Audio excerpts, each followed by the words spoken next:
অবশেষে মাদাগাস্কারের ক্ষমতা দখলে নিল দেশটির সেনাবাহিনী। জাতীয় রেডিওতে দেয়া বক্তব্যে বিদ্রোহী সেনাদের নেতৃত্ব দেয়া কর্নেল মাইকেল রান্দ্রিয়ানিরিনা এই ঘোষণা দেন।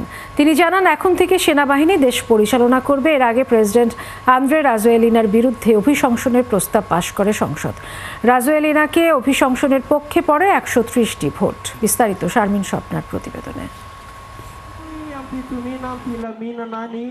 ভারত মহাসাগরীয় দ্বীপরাষ্ট্র মাদাগাস্কারের প্রেসিডেন্ট আন্দ্রে রাজোয়েলিনা দেশ ছেড়ে পালানোর পর ক্ষমতা দখল করেছে দেশটির সেনাবাহিনী।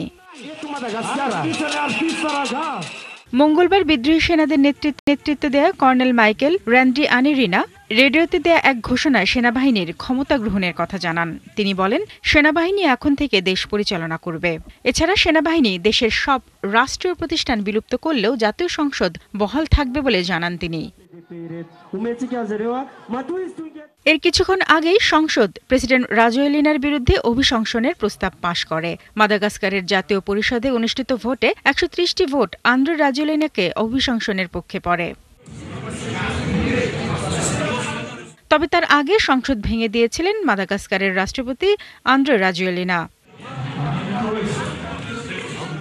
এর আগে সোমবার অজ্ঞাত স্থান থেকে ভিডিও বার্তা দেন প্রেসিডেন্ট রাজোয়েলিনা। তবে বার্তায় পদত্যাগের বিষয়ে কিছু উল্লেখ করেননি তিনি। ভিডিও বার্তায় প্রেসিডেন্ট দাবি করেন, প্রাণ ভয়ে নিরাপদ আশ্রয়ে নির্বাসনে গেছেন তিনি। তবে তিনি কোথায় আছেন সে বিষয়ে কোনো ধারণা দেননি।